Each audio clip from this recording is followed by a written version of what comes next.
O nwere ife onyonyo m mere ebe a gwa unu na o nwere anụmanụ nwanne anyị nwoke na balụ n'ime. Ekwu m esi na ọ balụ n'ime. Anụmanụ nwaanyị obodo enwere effort ọ na-emeki. Yes. O nwere effort ọ na-emeki, and now the guy na osi n'ime na-eme call na-ekwu si na nwunye ya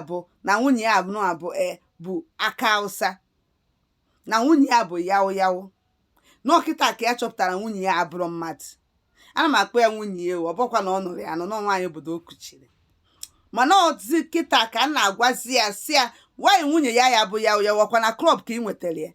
Nwaanyị nwetara na klọb ka otu iso ka o si na-eme. Asị na o nwere ego bikos ọ na-atụ akwụkwọ na-elekwa ọgwụ ọ na-ele kịta bụ ihe tinyere ya n'ime bikos na ọ dịghị use brain ya ọfụma.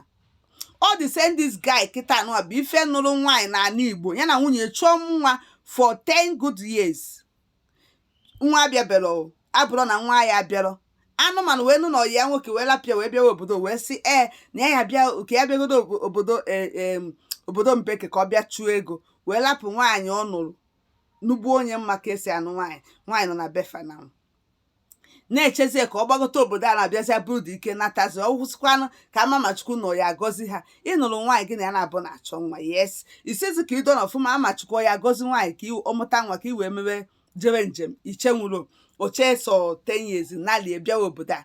Nwaanyị dọnọzi ebe a na-echekwa ka di ebatazi ewe bịa ka wee chọwa nwa. Oke ọ bịago obodo a wee jee chọta ashawo na klọb kuchie ya wee mee ya the girl duru ime. Ọ na-ambụ ọkwa ya nwa tụbara ime for in mind na even to the extent na ọ gwụwa nwunye si ya hey na ọ mụgokwa nwa na ọ bụkwara nwa nwoke nke nwanekwa na ọ bara nwa afịa wee kewa kpọwa nwaanyị mana gị na ya na-abụ nọ n'dice chọpụrụ nwa na Naijiria bifo ịgbagote obodo a igwesị ịmụsịa nwaanyị obodo ịgwawazịa nwaanyị kedu ihe ị chọrọ ka nwaanyị a ma ị chọọ igbu nwaanyị a chọọ igbu mkpụrụ obi na nwaanyị nwere ike onwego BP by now. Gịnị mezi na ụfọdụ ụmụ nwoke na isi ha anaghị arụ ọrụ? Ịmara ụfọdụ ụmụ nwoke ekwesịghị nọọ idebe mfa na anị nọ iwere ịtara ịpịagide onye a make sure na ịpịapịa my God n'isi. Ị na-agwa nwaanyị gị na ya na-abụ nụ na Naijiria, nwaanyị nụrụ anụ wife na ọ bụ ọkwa nọ girlfriend wife gị, nwaanyị kwụrụ ụgwọ isie omenanị Igbo ịkwụziri ụgwọ ya sapụ ọnụ ụgwọ ya na ịbịara obodo a na ịmụgo nwa.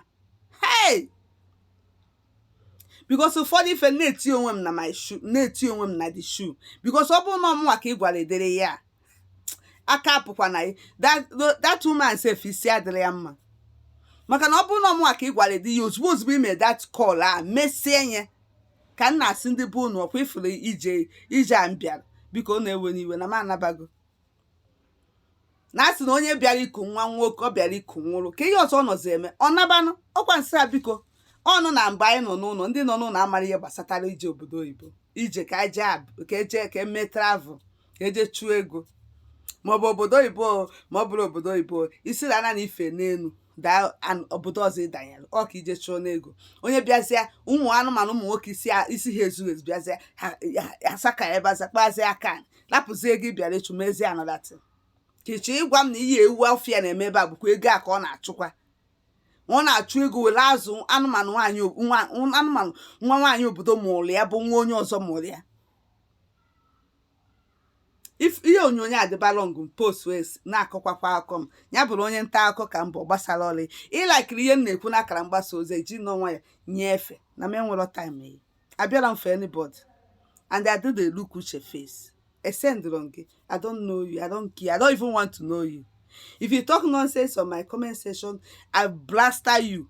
Well, you put my phone on you. You see, you have your own TikTok account. Jeba, they call your own nonsense. The one I'm talking on my own nonsense, on my own platform, my own nonsense. Basatarole. You got so, anụmanụ when I say no more, nji no way and sifa. Na ma anụsịa njewere onwe m jecha ma m chọọ ihe na-achọ m mfụdị ọzọ fine ma afọ dị ọzọ yes ọka mana ntị na ọ na-apụ ị n'obodo a sị ndị nwunye na ịmụrụ nwa na emme nke ọnwa and nwa ahụ abụkwa nwa ya na ọkwa nwa nwaanyị ụfọ ya mind na nwunye ị nwere problem ekwa